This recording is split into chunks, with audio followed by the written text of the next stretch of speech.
చెప్పు శ్యామా, నేను పాడనని గట్టిగా చెప్పు. వంశవృక్ష పూజ రోజు గురువుగారి ముందు రూపారాణి చేత పాట పాడించాలని అత్తయ్య గారు మామయ్య గారు పిలిపించారు.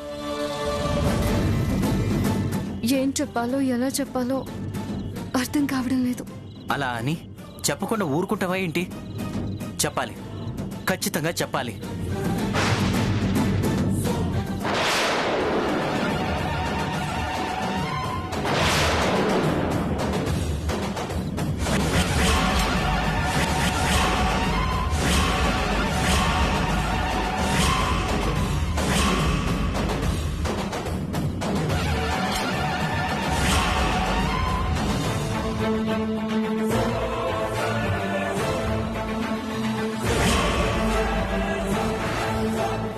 చెప్పాలా అన్నయ్య? ఖచ్చితంగా చెప్పాలా? ఏం చెప్పాలి, ఎవరికి చెప్పాలి? అలా చూస్తారేంటి? చెప్పండి, ఎవరికి చెప్పాలి, ఏం చెప్పాలి? అదేరా, నేనే చెప్పాలి. నువ్వు శ్యామకేం చెప్పాలన్నయ్య? చెప్పాలరా, థ్యాంక్స్ చెప్పాలి. అలిగి వెళ్ళిన ఐశ్వర్యని తిరిగి మళ్ళీ ఇంటికి తీసుకొచ్చింది శ్యామానే కదా. అందుకు నేను శ్యామాకి థ్యాంక్స్ చెప్పాలి కదా.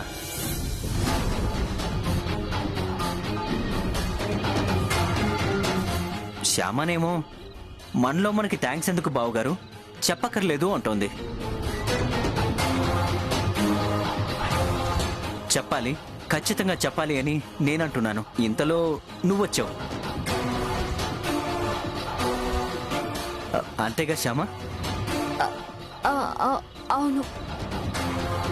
తప్పన్నయ్య, నువ్వు చేస్తున్నది తప్పు.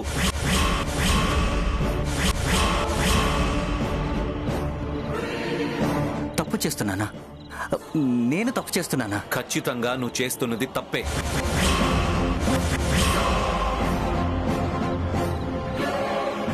శ్యామ చెప్పినట్టు మనలో మనం థ్యాంక్స్ చెప్పుకోవడం ఏంటి చెప్పు? శ్యామా, శ్యామా, ఏంటత్తయ్య గారు? గురువమ్మ వాళ్ళు అవుట్ హౌస్ కు వెళ్లారమ్మా. వాళ్ళకేం కావాలో చూడు. అలాగే అత్తయ్య గారు.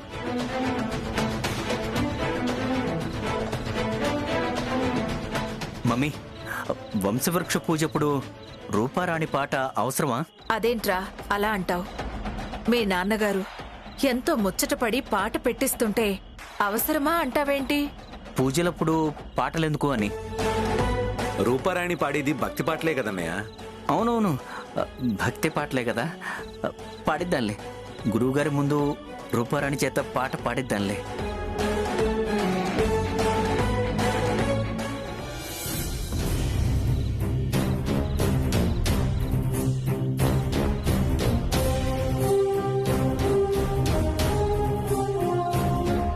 చెప్పాలి, పాట పాడను అని చెప్పి గురువమ్మ వాళ్లకు చెప్పేయాలి.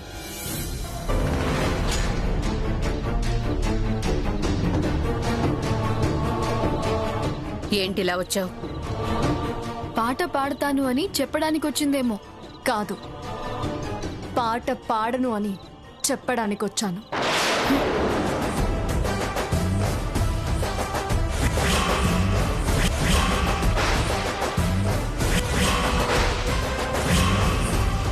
ఏంటి పాడవా? అవును, పాడను. మీరు ఎన్ని చెప్పినా సరే ఇంక పాట పాడడం నా వల్ల కాదు కాదు కాదు. మేము చెప్పడం కాదు, మీ అత్తమామలు చెప్పినా కూడా పాడవా? అప్పుడు కూడా పాట పాడడం నీ వల్ల కాదా? వంశవృక్ష పూజ రోజు గురువుగారి ముందు రూపరాణి చేత పాట పాడించాలి అని మీ అత్తగారు మామగారు అనుకున్నారు. వాళ్ళు పిలిస్తేనే మేమిక్కడికి వచ్చాం. అయినా సరే నువ్వు పాడవా? మీ అత్తామామల మాట తీసేసి చెత్తబుట్టలో పడేస్తావా? వాళ్ల మాట అంటే నీకు గౌరవం లేదా? అదేం కాదు, వాళ్ళ మాట అంటే నాకు చాలా గౌరవం. కానీ వాళ్ళ సమక్షంలో వాళ్ళని మోసం చేస్తూ అలా పాట పాడడం నా వల్ల కావడం లేదు. అలా పాట పాడుతున్నంతసేపు నేను నరకం అనుభవిస్తున్నాను. దయచేసి అర్థం చేసుకోండి.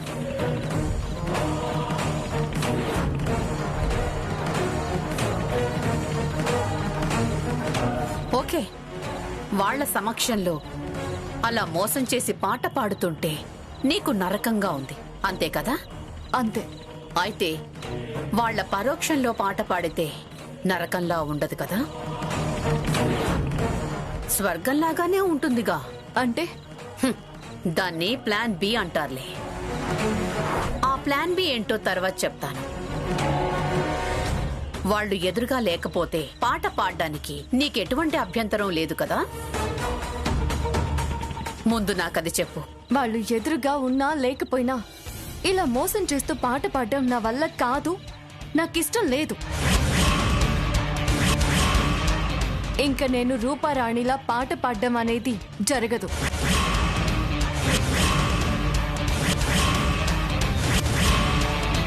ఏదో ఒకటి చెప్పి మీరిక్కడి నుంచి వెళ్ళిపోండి.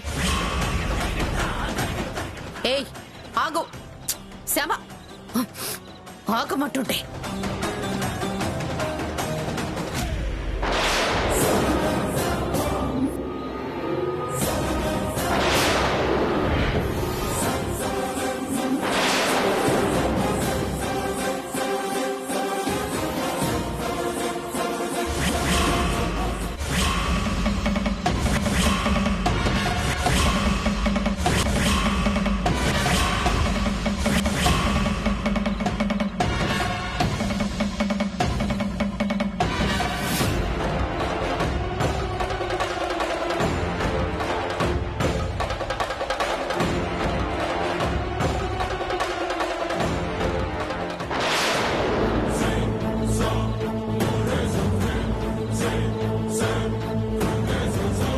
ఏంటి?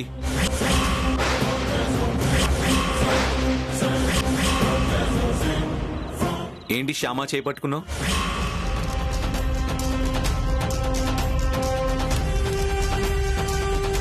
ఏం జరుగుతుంది ఇక్కడ?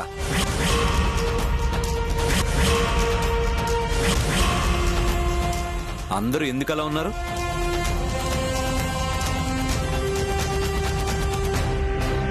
చెప్పండి, ఏం జరుగుతుంది ఇక్కడ?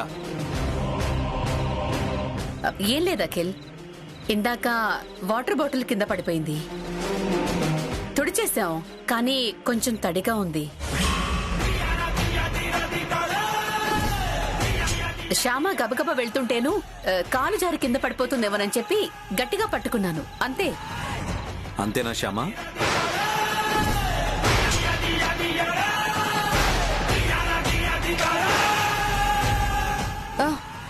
అదే అఖిల్ బాబు,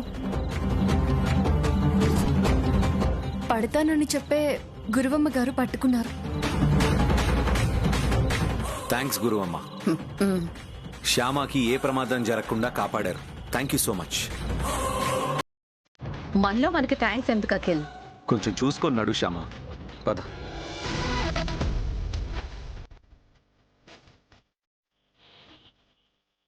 ఏంటి మమ్మీ ఇది? శ్యామ ఇలా మాట్లాడుతోందేంటి? పాట పాడను అని చెప్పి అంత గట్టిగా చెప్తోందేంటి? ఏం చేయాలి? రాక రాక గురువు గారి ముందు పాట పాడే అవకాశం వచ్చింది అనుకున్నాం, అదేమో పాడనంటోంది. ఇప్పుడేం చేయాలి? చెయ్యాలి, ఏదో ఒకటి చెయ్యాలి.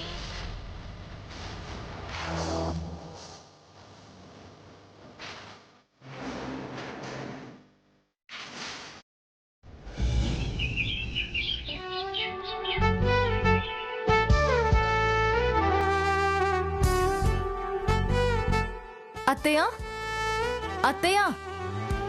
వస్తున్నా శ్యామా. కాఫీ తీసుకోండి. నాకు సరే. గురువమ్మ వాళ్ళకి కాఫీ పంపించావా? పంపించాను అత్తయ్య. వదినా, రావదినా, నీ గురించే మాట్లాడుకుంటున్నాం. వదినా, నువ్వు నన్ను క్షమించాలి. నేను నిన్ను క్షమించడం ఏంటొదినా? మాట తప్పుతున్నాను కదా, అందుకే క్షమించమని అడుగుతున్నాను.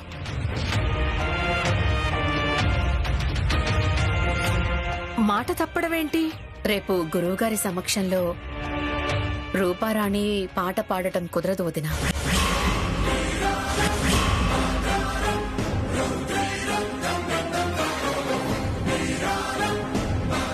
కుదరదా? అవును వదినా, కుదరదు. వంశవృక్ష పూజలో గురువుగారి సమక్షంలో రూపారాణి పాట పెడదామని మీ అన్నయ్య గారు చెబితే నేను చాలా సంతోషించాను. ఆ విషయం గురువుగారికి కూడా ఫోన్ చేసి చెప్పేశాను. ఇప్పుడు రూపారాణి పాట పాడడం కుదరదు అంటే ఎలా?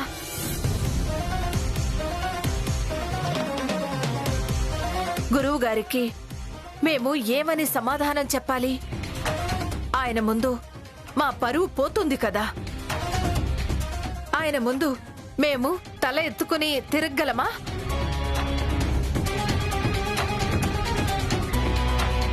అనుకున్నది అనుకున్నట్టుగా ఏ ఆటంకాలు లేకుండా వంశవృక్ష పూజ పూర్తవుతుంది అనుకున్నాం.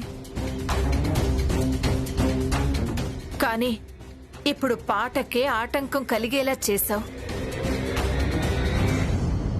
ఇక ముందు ఎన్ని ఆటంకాలు వస్తాయో ఏంటో. అయినా పాట పాడతాను అని చెప్పి ఇక్కడికొచ్చి ఇప్పుడు పాట పాడడం కుదరదు అంటున్నావు. అసలేం జరిగింది? ఏం చెప్పమంటావు వదినా, మా తలరాత అలా ఉంది. ఆ దేవుడు మా మీద దయ చూపించలేదు. గురువుగారి ముందు పాట పాడే అదృష్టం నాకు లేదు. ఎప్పుడెప్పుడు గురువుగారి ముందు పాట పాడతానా అని ఎన్నో కలలు కన్నాను. ఆ కల నిజమవుతుందనుకుని ఎంతో సంతోషించాను. కానీ ఆ సంతోషం నాకు లేకుండా చేశాడు ఆ దేవుడు. ఇంతకీ అసలేం జరిగింది? ఏం చెప్పమంటావు వదినా, మా ఇంటి పక్కన శంకర్రావు మాస్టర్ గారని ఉన్నారు. చాలా మంచి మనిషి. ఆ కుటుంబం మా కుటుంబం బంధువుల కంటే ఎక్కువగా కలిసిపోయాం. పాపం ఆయన సడన్ గా కళ్ళు తిరిగి పడిపోయారంట. మాట పలుకు లేదట. మా ఊళ్ళో ఆచార్య గారు వచ్చి ఏదో మాత్ర ఇచ్చారట. అయినా సరే స్పృహలోకి రాలేదట. ఇక ఆశ వదులుకోవచ్చని చెప్పారట ఆచార్య గారు. పాపం వాళ్ళ ఆవిడ ఫోన్ చేసి ఒకటే ఏడుపు. ఇటువంటి పరిస్థితుల్లో మేము ఆవిడ పక్కన ఉండాలి కదా, ఆవిడ్ని ఓదార్చాలి కదా. అందుకే మేం వెళ్ళిపోదాం అనుకుంటున్నాం. దయచేసి ఏమీ అనుకోవద్దు వదినా.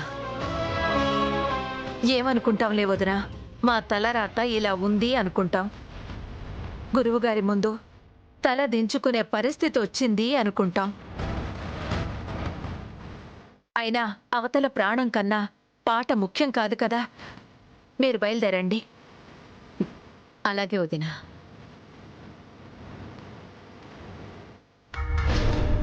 శ్యామా,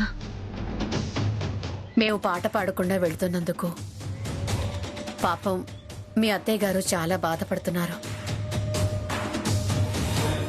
దాని గురించే ఎక్కువగా ఆలోచిస్తూ అలా బాధపడుతూ ఉంటే పాపం మీ అత్తయ్య గారికి బీపీ పెరిగే అవకాశం ఉంది.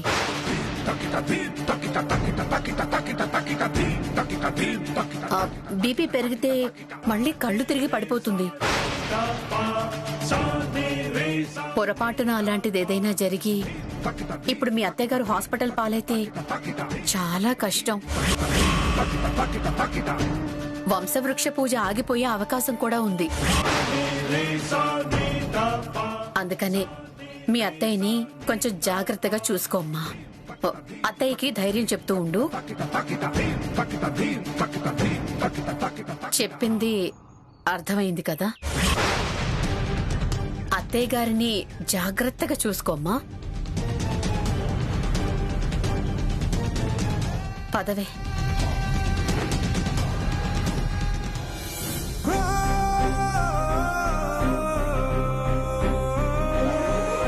బాధపడకండి అత్తయ్య గారు. బాధపడ్డం తప్ప ఇక మన చేతిలో ఏముందమ్మా? మన చేతుల్లో ఏం లేదు కదా.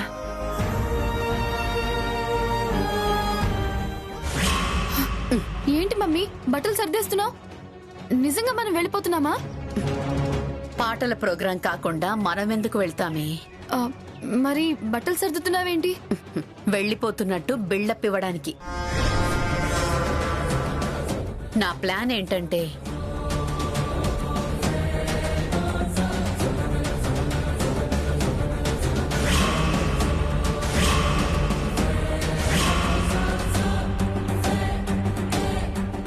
Super idea mummy. అదిగో శ్యామ వస్తుంది. నువ్వు కూడా బట్టలు సర్దుతున్నట్టు యాక్ట్ చేయి. అలాగే మమ్మీ.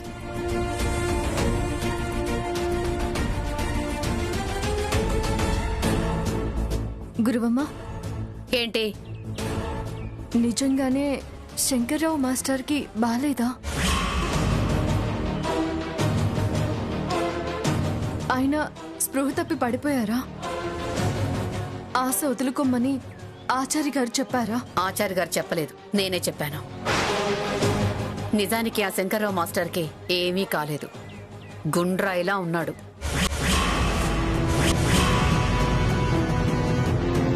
నువ్వు పాట పాడను అన్నావు కదా, ఏదో ఒకటి చెప్పి మమ్మల్ని వెళ్ళిపోమన్నావు కదా. అందుకే శంకర్రావు మాస్టర్ పేరు చెప్పి వెళ్ళిపోతున్నాం. అయినా మేము వెళ్ళపోతే నీకెందుకులే. నువ్వు మీ అత్తగారి గురించి ఆలోచించని దానివి, మా గురించి ఏం ఆలోచిస్తావులే.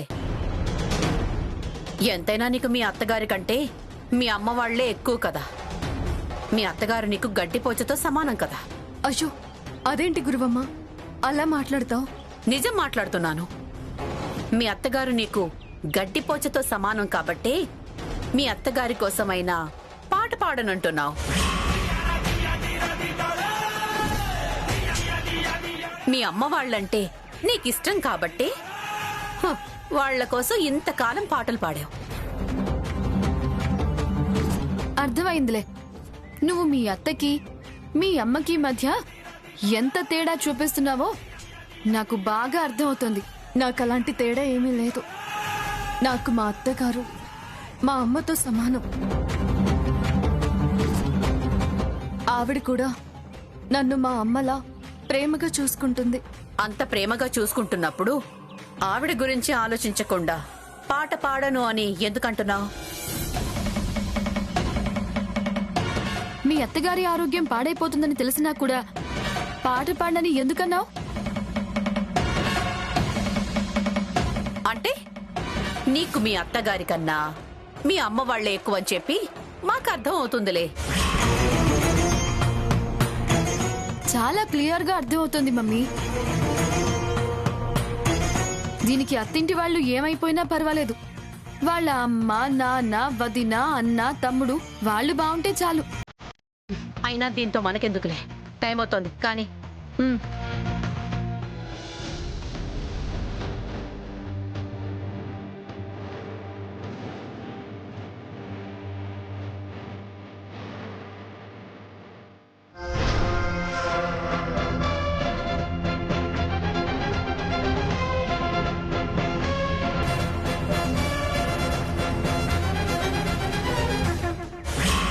అవునా?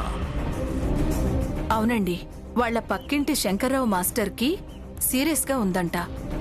అందుకే వెంటనే బయలుదేరి వెళ్ళిపోతున్నారు. నిజంగానే ఎవరికో సీరియస్గా ఉండి వెళ్ళిపోతున్నారా?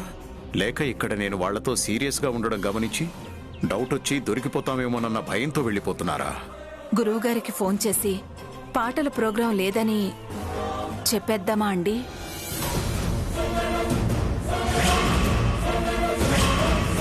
తీరా ఆయన వచ్చాక అప్పుడు చెప్తే బాగోదు కదా. చెప్దాం వసంత. గురువమ్మ వాళ్ళ విషయం కన్ఫర్మ్ చేసుకున్నాక చెప్దాం. కన్ఫర్మ్ చేసుకునేదేముందండి, ఎవరికో సీరియస్గా ఉందని చెప్పారు కదా. అదే, ఎంత సీరియస్గా ఉందో కనుక్కుందాం. కండిషన్ కొద్దిగా స్టేబుల్గా ఉందంటే గనక పాట పాడడం పూర్తయ్యాక వెళ్ళమని గురువమ్మని అడుగుతాం. ఆ, అన్నట్టు శ్యామ ఎక్కడ వసంత?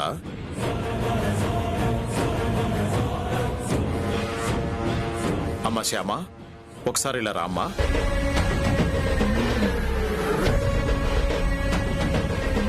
మామయ్య గారు, మీ ఊళ్ళో శంకర్రావు మాస్టార్కి బాగలేదంట కదా అని గురువమ్మ చెప్పిందిలే. ఆ, కండిషన్ చాలా సీరియస్గా ఉందని చెప్పిందట కదా. అవును మామయ్య గారు. ఆయన కండిషన్ ఎలా ఉంది ఏంటి అనేది ఒకసారి మీ నాన్న వాళ్ళకి ఫోన్ చేసి కనుక్కోమ్మా.